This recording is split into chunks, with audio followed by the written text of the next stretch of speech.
Bueno, María Angélica, acá empezamos siempre hablando un poquito de la infancia. Contame vos. ¿Naciste acá en Buenos Aires? Pues nací en Buenos Aires, en la calle que entonces se llamaba Victoria. ¿Cuál es? Ahora se llama Hipólito Yrigoyen. Ajá. Pero Victoria llegando a Jujuy. La primera casa que tuvieron mis padres, pero a los 2 Es meses... Constitución, ¿no es cierto? No, es Congreso. Congreso. A los 2 meses, papá compró una quinta en Adrogué, fuimos a vivir a Adrogué. En realidad el motivo del traslado fui yo, porque tenía bronquitis, entonces los médicos decía que necesitaba aire puro, y el aire puro fue a Adrogué, me bautizaron en la iglesia de Adrogué. Bueno, esa bronquitis pareció no afectarme demasiado porque acá estoy. Sí, y hablando sin parar. ¿Qué año era que naciste? A ver si tenés... 1909. Adrogué debía ser como si nos vamos ahora, qué sé yo. Yo me acuerdo perfectamente de ese Adrogué de las Quintas. El barrio donde vivíamos nosotros era un barrio de quintas muy grandes. Estaba la quinta de Roberto Repeto, el que fue presidente de la Corte Suprema, el de la quinta de Rojas. Bueno, existía el jardín, claro, el chalet, detrás la huerta, la quinta. Borges iba mucho a Adrogué. Borges iba mucho a Adrogué. Borges se iba al Hotel Las Delicias. Al Hotel Las Delicias, el famoso Hotel Las Delicias. Quedaba del otro lado de la vía, donde estaba la iglesia donde me bautizaron, claro, San Juan Bautista. Bueno, los primeros años de mi vida los pasé en Adrogué. Después... ¿Tu padre qué hacía? Mi padre era contador público, fue gerente de la casa Avelino Cabezas, que era una tienda muy importante de aquellos años. Después se retiró y fue cuando compró la estancia y se dedicó a explotar la estancia y a cuidar sus bienes. En realidad era rentista. ¿Era rico? Bueno, bastante más o menos, rico. Bastante, sí, bastante rico. Sí, en aquella época vivíamos bien, vivíamos muy acomodadamente, y después volvimos a Buenos Aires porque teníamos que ir al colegio.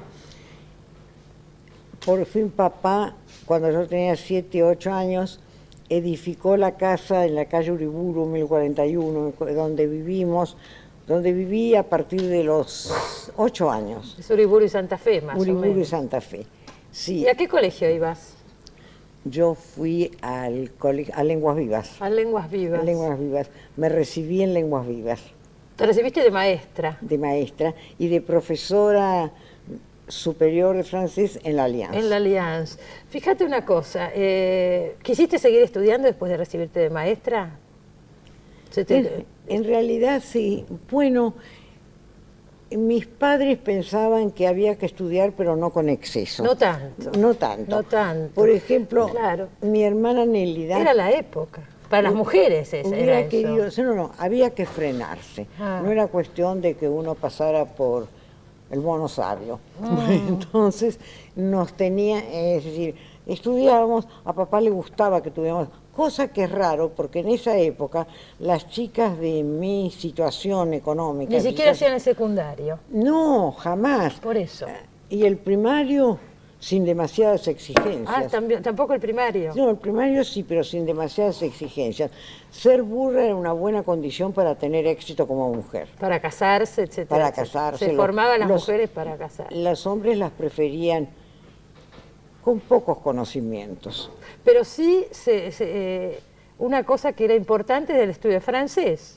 Por lo menos estamos hablando de una clase social, ¿no es cierto? Bueno, no que era todo así, el francés desde los 5 años lo aprendí, con una especie de institutriz. Y bueno, yo aprendí francés desde los 5 años, lo llegué a hablar como... Eso sí, francés, piano, labores, pero yo nunca serví para las labores. ¿Y escribías? ¿Cuándo empezaste a escribir? No, después. Después, cuando estaba en la escuela secundaria, me encantaba escribir composiciones. ¿Pero cómo la secundaria? Ah, la secundaria la hiciste, claro. Sí, la secundaria sí. Sí. Como excepción para la época. Es más, en realidad hice un profesorado de francés, así que una excepción. Consideraban que habías estudiado muchísimo. Así. Para la época era muchísimo. Ya para bastaba. una mujer. Sí. Pero yo tenía interés en seguir aprendiendo, leyendo. Siempre me gustó conocer, la historia me encantaba. Le pedí a papá que me regalara una colección de libros, historia de Europa en la Edad Moderna, que todavía tengo algunos cuantos ejemplares. ¿Y leías por tu cuenta? Yo leía por mi cuenta. Pero escribir no, todavía no. No, escribir, bueno, no se me hubiera ocurrido que podía ser escritora. No estaba en el ambiente, no estaba en mi mundo. ¿Y cuándo se te ocurrió? Se me ocurrió, pero creo que lo he contado ya. En realidad me alentó un amigo de la familia, el juez Dobranich, que él sí había descubierto en mí, a él le gustaba mucho escribir, y había descubierto en mí condiciones de escritora. Y entonces me alentaba, pero yo no le hacía caso. Él quería que yo escribiera para que no viviera pensando solamente en los amores, para que me dedicara a algo más serio. Como no estudiábamos en serio, no seguíamos una carrera universitaria, no trabajábamos profesionalmente, entonces, bueno, el hecho de dedicarse a escribir era una profesión. Y yo, en realidad, para sacármelo de encima, se me ocurrió escribir unos apólogos. Los apólogos después se publicaron en la revista sudamericana de Buenos Aires, que se publicaba en toda Sudamérica, y la dirigía un amigo de Dobranich, el doctor Victoriano Lillo Catalán. Y fue así como un ejemplar llegó a Brasil, y desde Río de Janeiro me escribió un académico, Cláudio de Souza, que había presentado el libro de apólogos en la academia. Y textualmente el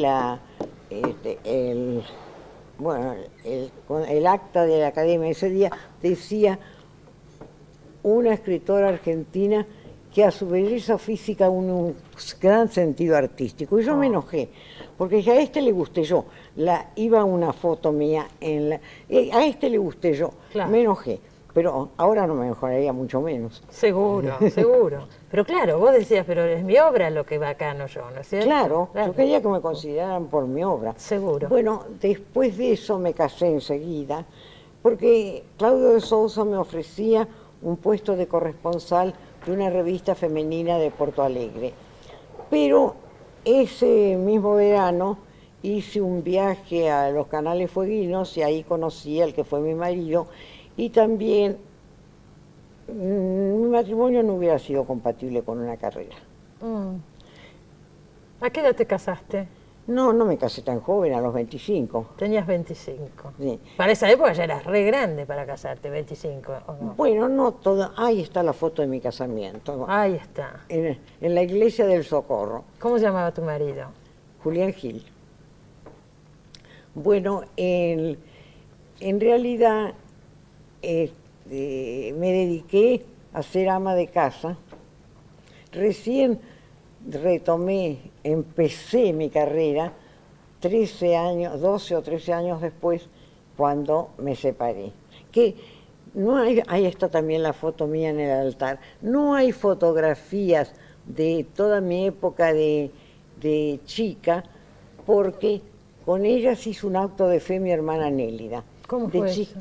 Fue que no le gustó que me separara, y entonces no tuvo mejor medio de expresar su descontento que tirar todas mis fotos por el incinerador. Por eso no hay una sola foto. ¿Y no tenés fotos de cuando eras chica? No, de cuando era chica, ni la clásica foto del bebé entre tules. Ahora, espera un poquito, vos me decís que estuviste casada 12 años, o sea, te separaste a los 37 más o menos, calculo. 38. 37, 38. Y en ese momento tu familia, se llegaron a romper las fotos, tu hermana, o sea, debe haber sido un escándalo una separación. No, sí, claro que fue un escándalo, es decir, no la aprobó mi familia. Pero te voy a decir que no me gusta que se queden con esa imagen de Nélida, porque Nélida fue una persona muy generosa, muy cariñosa. Seguramente, y lo que los pasa es que sobrinos esto no, pero es que ella era muy independiente y se fue a vivir a Estados Unidos. ¿Y entonces qué le pasó? Lástima que no se fue antes de quemar las fotos. Sí, hubiera sido una suerte que decidiera irse. Solamente un año antes se hubiera ido a Estados Unidos, no quema mis fotos. ¿Y qué le habrá pasado? Si era una mujer independiente, ¿qué le movía? ¿Qué pensás? No sé, mira, no quiero analizarla, no se puede ser juez y parte, ¿no? Yo lo que pienso es que si tu hermana hizo eso, en muchas otras personas debes haber sentido hostilidad o lo que fuera por separarte, ¿o no?